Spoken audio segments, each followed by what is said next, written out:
అందరికీ నమస్కారం. అయితే ఈరోజు ఒక ఎక్స్పెరిమెంట్ చేస్తున్నాం. ఏమంటే జియో, ఎయిర్టెల్, బిఎస్ఎన్ఎల్ ఉన్నాయి కదా, సిమ్ నెట్వర్క్స్ కంపెనీలు, టెలికాం కంపెనీలు ఉన్నాయి కదా, ఇవి ఈ మధ్యన రేట్లు ఎక్కువ పెంచడం జరిగింది.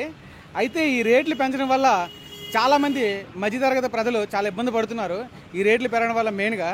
అయితే ఇప్పుడు ప్రజలు ఏమనుకుంటున్నారు, అట్లా చాలామంది వాళ్ళ ఒపీనియన్ ఏంటి ఇప్పుడు మీకు చెప్తాము. ఏమంటే ఇప్పుడు ఏం లేదు, మేము ఎందుకు వచ్చామంటే ఇప్పుడు మనకి సిమ్ నెట్వర్క్స్ కంపెనీస్ ఉన్నాయి కదా, ఈ రేట్లు మనకు పెంచారు first of all. Me opinion ఏంటి అసలు? ఇప్పుడు జియో ప్రస్తుతానికి జియో ఎక్కువ రేట్లు పెంచారు, ఎయిర్టెల్ ఇవన్నీ టెలికాం కంపెనీలు అన్నీ రేట్లు పెంచారు. అయితే వాటిలో మీ ఒపీనియన్ ఏంటి పెంచడం వల్ల?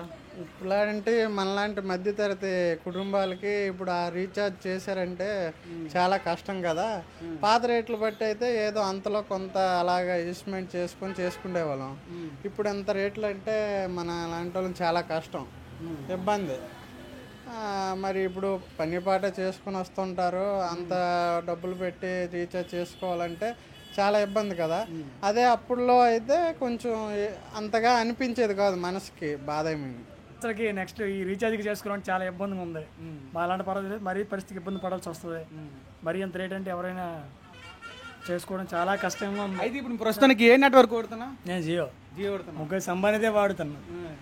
ఇంకా అమ్మాయిలు అంటే నీకు చాలా అభిమానంలా ఉంది. అభిమానం ఉంది, కానీ ఆడి కొడుక్కి 14 కోట్లు పెట్టి పెళ్లి చేసుకుంటుండే, మళ్ళీ ఆడలకి 300 పెట్టి రీఛార్జ్ చేయించుకోండి. కరెక్ట్ కాదు ఇది. అందరైతే జియో వాడుతున్నారు.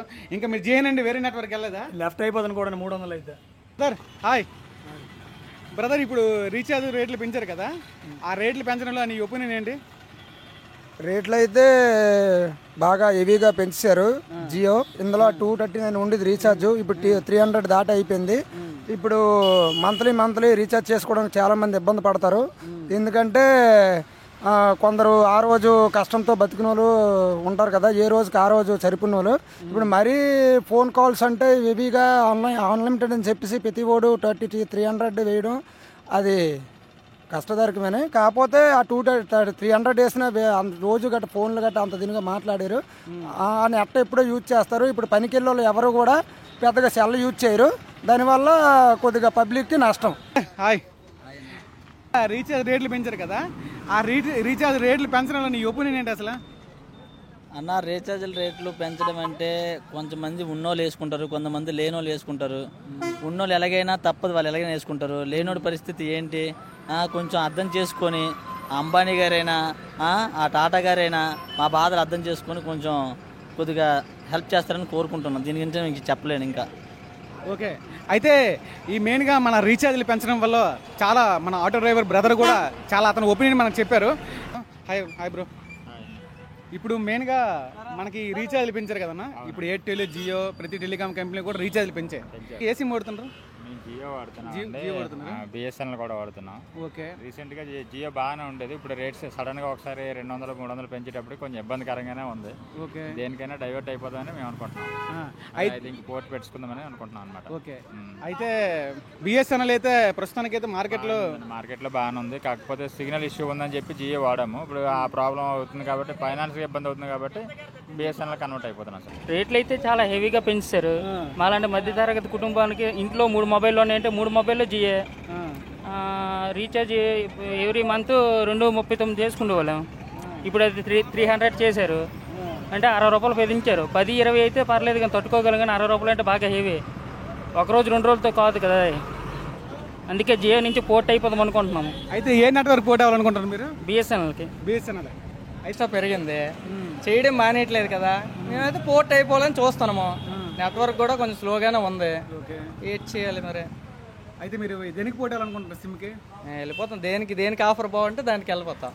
ఓకే, అయితే జియో అయితే వాడనేస్తాను. జియో అయితే వాడను మ్యాక్సిమం. మా ఇంటికాడ కూడా సిగ్నల్ రావట్లేదు అటు సైడ్. ఓకే, జియో వాడు ఫ్రీగా ఇచ్చేవారు, ఇప్పుడు అది కూడా రావట్లేదు. వస్తున్నట్టే అనిపిస్తుంది కానీ అది 5G కాదు. ఏంటంటే మనం ఇప్పుడు జియో, ఎయిర్టెల్ ఓడుతాను నేను 2 సిమ్లు. ఆ సిమ్లో నుంచి బిఎస్ఎన్ఎల్ పోర్ట్ అయిపోతే మనం చూస్తున్నాం. అది ఎందువల్ల అవుతుంది అసలు? రేట్లు బాగా ఎక్కువ పెంచారనమాట. నేను జియో వాడుతున్నాను, చాలా సంవత్సరాలు బట్టి వాడుతున్నాను. దీనివల్ల చాలా అప్పుడు ఉపయోగం ఉండేది, బాగానే ఉండేది. 5Gకి మ్యాచ్ చాలా ఉంది. ఇప్పుడు రేట్లు పెంచడం వల్ల మేము మధ్యతరగతి కుటుంబం కల్లా మాకు 500 రోజు కూలి వచ్చినా మంత్లీ మేము రీఛార్జ్ చేసుకోవడం చాలా కష్టపడుతున్నాం. ఇంటిలో అందరూ పోషించాలని చాలా ఇబ్బందిగా ఉంది. ఈ రీఛార్జ్ కానీ కేబుల్ బిల్ అని చాలా ఉంటాయి కదా. దీనివల్ల మన అందరి ఒపీనియన్ తెలుసుకున్నాం. ఈ Jio, Airtel, Vodafone, BSNL use చేసిన ప్రతి ఒక్కరి ఒపీనియన్ మనం తీసుకున్నాం. అయితే చాలామంది ఎక్కువ బిఎస్ఎన్ఎల్ సిమ్ తేవాలనుకుంటున్నారు. ఎందుకంటే బిఎస్ఎన్ఎల్ ప్రస్తుతం మార్కెట్లో, టెలికాం మార్కెట్లో తక్కువ రేటు బిఎస్ఎన్ఎల్ ఉంది. తక్కువ రేటు ధరతో నెట్వర్క్ బాగా అందరికీ అవుతుంది. కాకపోతే బిఎస్ఎన్ఎల్ ఒక మైనస్ ఏమంటే కొన్ని ఏరియాలో సిగ్నల్ లేదు. మెయిన్ ఆ సిగ్నల్ని మీరు ఇంప్రూవ్మెంట్ చేస్తే బిఎస్ఎన్ఎల్ బాగుంటుంది. కెమెరామెన్ జైస్తో మీ ఆర్ఎస్ లోకల్ మీడియా.